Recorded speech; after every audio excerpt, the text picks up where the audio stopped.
would take more than 5 minutes. That said, I'm not always great at estimating my own speaking length. I'm Alan Harnum from Toronto Public Library, for those who don't know me. I think I met many of you last year at the last conference where I presented a little on our Endeca-based catalog that was newly implemented at the time. But one of the things that got mentioned there by me was that I've been doing some stuff that I think I referred to as really, really gross and evil, with using a log feed to provide rapid service updates for our branch systems. People actually turned out to be quite interested in this, so I'm going to be presenting on that and some other stuff as soon as I get my laptop plugged in and hooked up here, which is what I should have spent the time doing instead of introducing myself.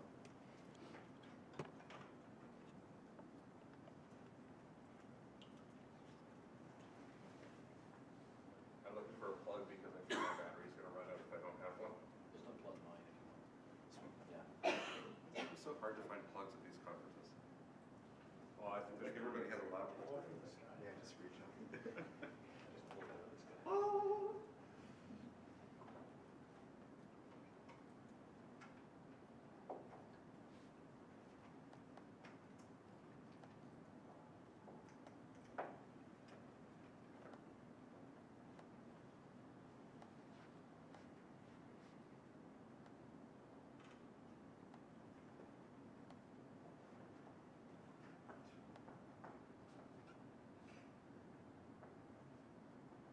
Okay, so as you may have seen on the website, this presentation is called "When All You Have Is XSLT, Everything Looks Like XML: Heterogeneous Cloud-Based Content Management Using Google Docs and Other Services." I also want to say that this title is about 75% humorous. I am somewhat pompous, but I am not this pompous. So, I'm going to start with 3 things that I want everyone to understand about this, and kind of end with the 3 things that we have learned at TPL from kind of doing these sort of things. First of all, don't necessarily try this kind of stuff yourself unless you want to. I have been gratified by the number of people whose presentations has involved the use of the phrase glue code, because my presentation as well is full of this. The second thing, sometimes you have to work with the tools. Can everyone hear me? Am I close enough to the microphone? Okay. Sometimes you have to work with the tools you have at hand. This is, I think, something that we particularly do in the library coding community a lot. We look at what we have and say, oh, I wish I could use this instead. But you can't because of vendor lock-in or something else. So I don't think I have to point this out too much to anybody in the room, because I think we all kind of have this hackerish personality that will just get started on something even if it's not the best possible way to do it. But sometimes you got the tools at hand and that's what you got. And the third one, this is a presentation that I hope to give in some other context, possibly internally as well, which is that organizational ecosystems create content challenges. And sometimes the strategy you're using to manage web content is going to depend very heavily on the kind of organization you are, the kind of processes you are. So coming around to why we did some of the things we did, it's sort of important to understand how things are set up at TPL in a couple of different areas. I'm trying to give this as an objective statement of how we operate rather than any judgment call one way or the other. We have very centralized technology control. We have an extremely distributed public service infrastructure. We have 100 branches throughout the amalgamated city of Toronto. We have very centralized brand control. We have a marketing department that is quite big on integrated brand, visual design, branding, which I am actually fairly supportive of. And we have distributed support services. We'll have our support services for cataloging down at one point near the harbor. We'll have our IT services all concentrated in one building that's practically in Vaughan. My department, which is the e-services department, is at the North York Central Library. So people are all over the system. They all want to do web content to some extent. We have a need to provide web content around our extremely distributed branch system. But we also have centralized technology controls. Only a small number of people have typically been capable of updating the website, and it's been a somewhat involved process. This has resulted, unsurprisingly, in content bottlenecks. Things are not updated when people want them to be. Things are not updated in a timely manner. So I should say to begin with, things are better than they used to be. We have this Endeca-based catalog as of last year. It's not just a catalog, it also has allowed us to kind of amalgamate a lot of our content that was otherwise just kind of floating out there, our blog content, our programming content. This is what I think Nita was referring to when she was talking about buying big vendor license discovery layers. So I want to talk about kind of how we looked at solving two basic web content problems that we had. One of these is what I would call the book list problem, and the second of them is the service updates problem.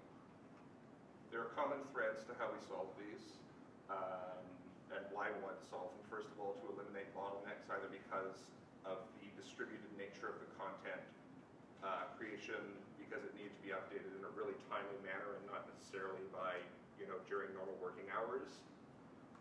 It had to be doable by non-technical staff who don't often have a lot of time. It had to be updatable from off-site with no VPN access. This has not traditionally been how our website has operated in the past. And it had to be integrated with the main website. It had to, the rendering of this content on the website had to look like it was part of the main website. We couldn't, if we're dealing with book lists, we can't have them off in a separate service somewhere. It has to look like part of our website. So, our heroes, RSS feeds, they're XML. XSLT, XSLT is also XML. I know I unfortunately missed the functional programming workshop this morning, but I hope XSLT was mentioned there. Endeca records for our books and rendered into XML. We just wrote a couple of really hacky custom filters around doing this. Hacky glue code. I saw that Wendy had some diagrams of her whole glue code chain for the latex transformation. I don't have diagrams like that, but I have lots of slides, and I think my diagrams for doing some of this stuff are even more complex than those chains are. And willing non-technical staff who were willing to put up with things being a little experimental, and my sitting by their shoulder and watching what they were doing with these interfaces, and then going and fixing things based on bugs they had discovered. So, the service updates problem. Basically, this was a desire to provide better and more timely messages on the website about things that were disrupting services in a particular branch.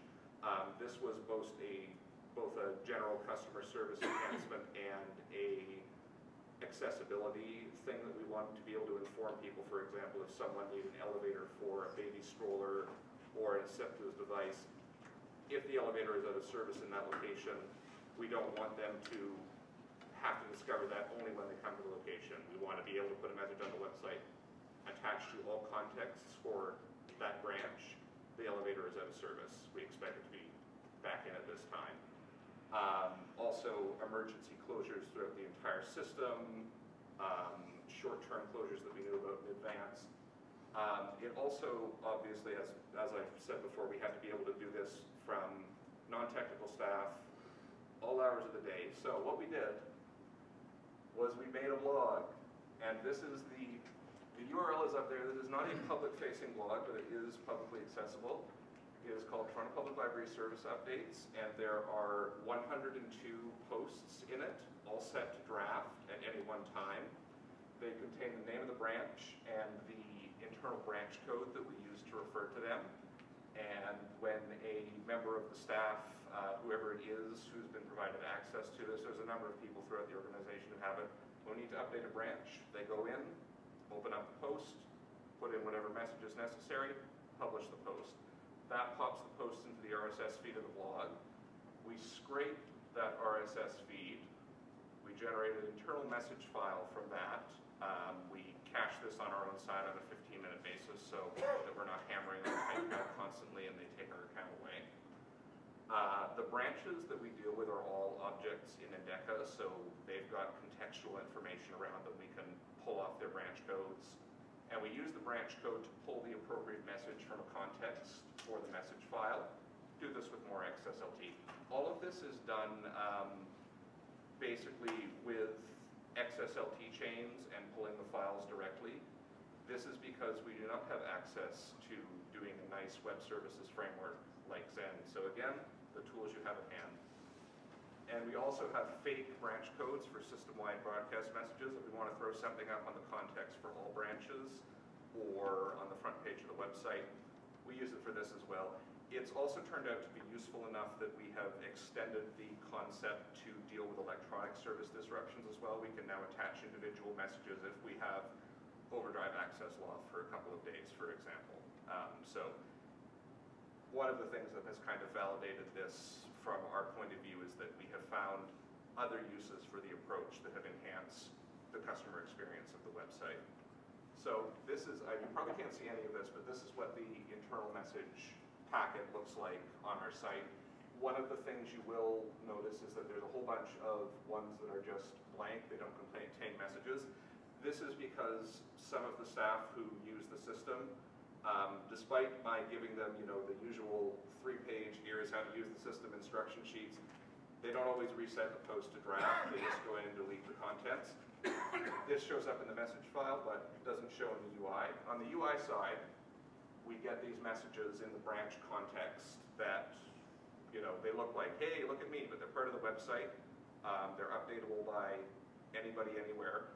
We've had a number of notable instances where we had, particularly for serious instances or really unexpected closures, we had a turnaround somewhere in the range of 10 minutes between the relevant person being contacted outside of hours and putting a message up on the website. That's not a turnaround time we ever could have had before.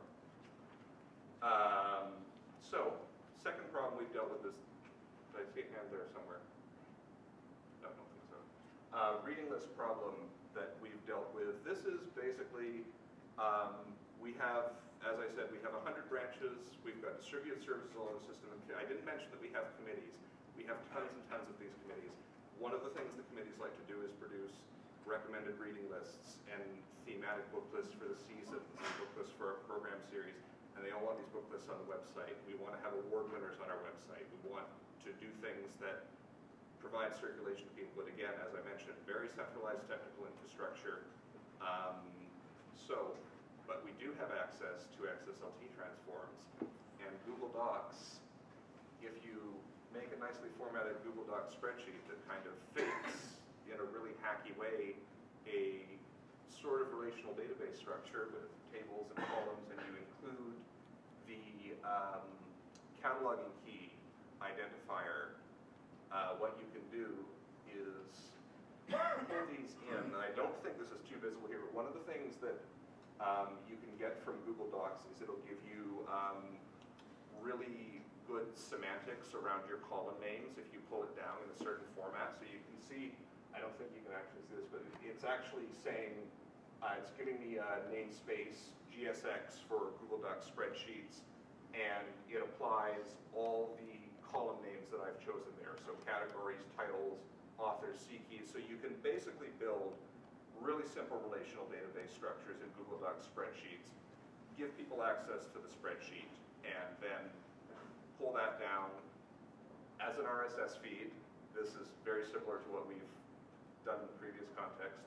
You mash up that RSS feed's contents with the Endeca book record that you've obtained with that cataloging key, and you render it on the website via second XLT. And we do this for individual years. We do this for an index of stuff.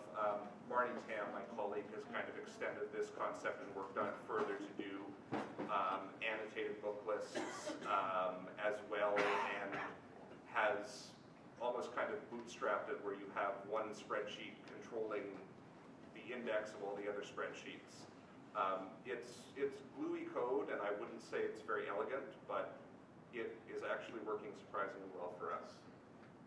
and you render something on the website that again looks like a part of your website, but the content is actually being maintained in Google Docs in terms of the staff saying, here's what the award winners list are. One of the things that I'm hoping to do is, because we have a lot of staff now who are working on maintaining and keeping on top of the awards, and one of the things I have found is that there isn't really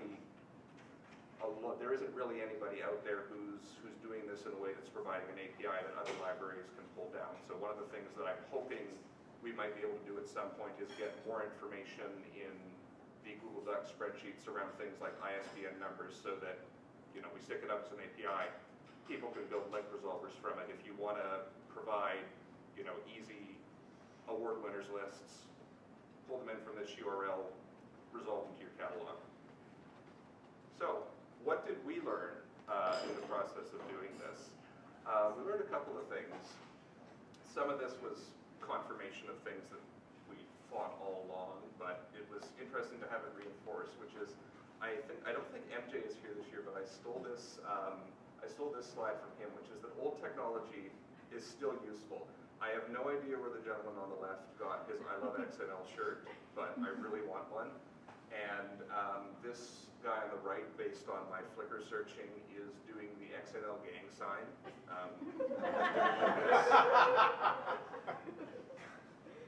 The other thing we learned is that interfaces matter a lot.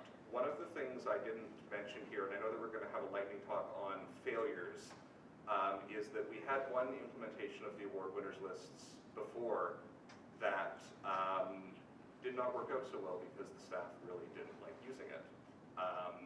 It was implemented in a tool that simply wasn't suitable for. It was suitable, but you had to work. It was suitable, but you had to kind of work at how to use it. One of the things that I think we can sometimes forget, those of us who work with computers and work with software a lot, is we like learning new interfaces. We're often given time on the job to learn new interfaces. We see it as a challenge, we enjoy it, this is the area that we work in. Staff who are spending their time on the reference desk most of the time doing children's programming, they do not have that same kind of motivation around interfaces. So sometimes the best thing you can do is give them an interface that they are already familiar with, like a spreadsheet or a simple form in a blog post. The spreadsheets in particular, there are tons of people who know how to use spreadsheets. They understand what's going on with those. We found that the uptake of this was very quick throughout the organization. So interfaces matter. Sometimes it's worth having an architecture on the back end that, if it works, is a little inelegant. If the front end for the user means that they will adopt it and be able to use it. And obviously, again, this is not something that I have to tell the crowd here, but waiting for perfect solutions is futile.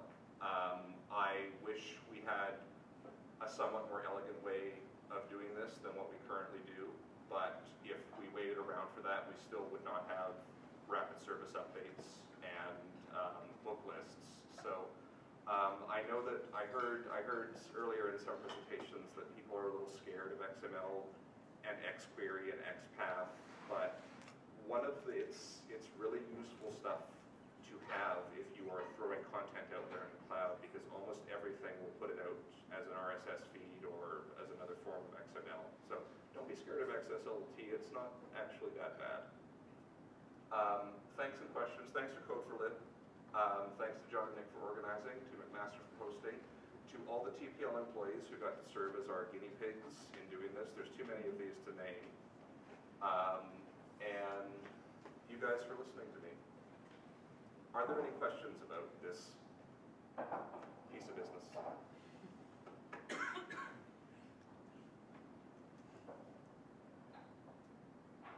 Thank you then.